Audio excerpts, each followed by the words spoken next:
2025-এ Facebook আরো অনেক বেশি হার্ড হয়ে যাচ্ছে। আমরা সকলেই মোটামুটি জানি ফেসবুক খুব রিসেন্টলি ফেসবুকের একটি নতুন আপডেট প্রকাশ করেছে। কিভাবে কাজ করলে আমাদের কন্টেন্টগুলো স্প্যামিং ধরা হবে না, কিভাবে কাজ করলে আমাদের ফেসগুলো পার্মানেন্টলি ডিসেবল করে দিবে না, এবং কিভাবে কাজ করলে আমরা সামনে এগিয়ে যেতে পারবো এবং আপডেটে কি কি ছিল। আজকের ভিডিওতে আমি আপডেটের আলোকে আলোচনা করার চেষ্টা করব। তো যারা যারা এখনো আপডেটটি জানেন না, আপডেটে কি কি আসছে সে বিষয়ে জানেন না, তারা অবশ্যই আমার ভিডিওটি দেখার জন্য অনুরোধ থাকবে এবং সম্ভব হলে ভিডিওটি শেয়ার করে দিবেন, যেহেতু এটা আপডেট বিষয়ক ভিডিও। এতে করে যারা এখনো আপডেটটি জানে না তারা জেনে যাবে। সো হ্যালো গাইস, আসসালামু আলাইকুম। রুকু লাইফস্টাইল 70 থেকে আমি রোকসানা রুকু চলে আসছি নতুন ভিডিও নিয়ে। কেমন আছেন আপনারা? আলহামদুলিল্লাহ আমি ভালো আছি। ভিডিওটি দেখে যারা এ পর্যন্ত এসেছেন তারা অবশ্যই বুঝে গিয়েছেন যে আমি আজকে সকালের নাস্তা থেকে শুরু করেছি ভিডিওটা।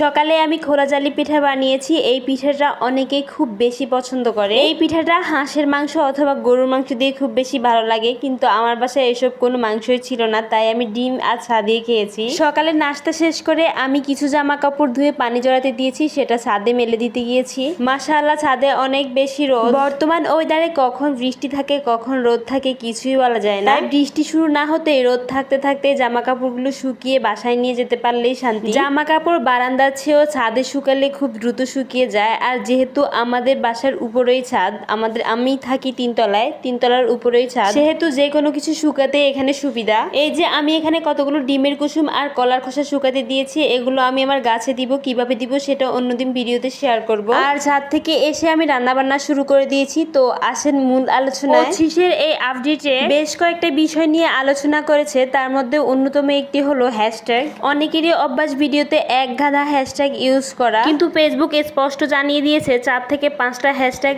এবং সেটা অবশ্যই ভিডিও ভিত্তিক হ্যাশট্যাগ হতে হবে। অতিরিক্ত হ্যাশট্যাগ দিলে আপনার ভিডিওটি স্প্যামিং ধরা হবে। আর একটা ইম্পর্টেন্ট টপিক হচ্ছে ভিডিও শেয়ার।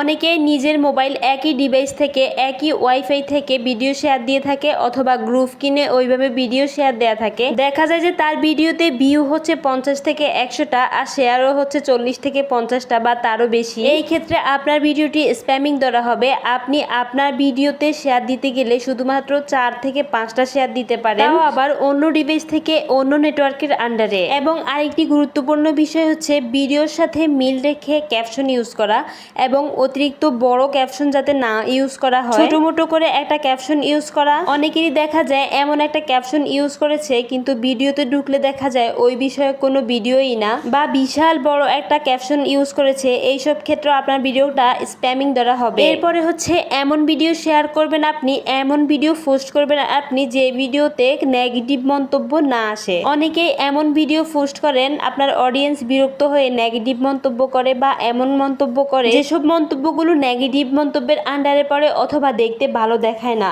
এছাড়াও যে ভিডিওতে কমেন্ট করবেন সে ভিডিওটা সম্পূর্ণ ভিডিও দেখে কমেন্ট করবেন, এবং ভিডিওতে এমন কমেন্ট করবেন যে কমেন্টগুলো প্রাসঙ্গিক এবং গঠনমূলক কমেন্ট। সর্বশেষ যে বিষয়টি ফেসবুক খুব জোর দিয়েছে সেটা হচ্ছে আপনি অবশ্যই আপনার নিজের একেবারে অর্গানিক কন্টেন্ট নিয়ে কাজ করতে, অন্যের কন্টেন্ট ব্যবহার করতে টোটালি নিষেধ করেছে ফেসবুক এই আপডেটে। এবং সবশেষে ফেসবুক জানিয়ে দিয়েছে আপনি যদি সফল হতে চান, সাকসেস হতে চান, তাহলে আপনার নিজের তৈরি কন্টেন্ট, আপনার অর্গানিক কন্টেন্টের কোনো বিকল্প নেই। তো এই ছিল 25-এর আপডেট নিয়ে আলোচনা। এখানে আমি কলমি শাক খেয়ে তার ডাটাগুলো পানিতে ভিজিয়ে রেখেছি, আর মূল চলে এসেছে, এগুলো আমি ছাদে লাগাবো। চাল দেওয়া পানি রেখে দিয়েছিলাম আমি গাছে দেওয়ার জন্য।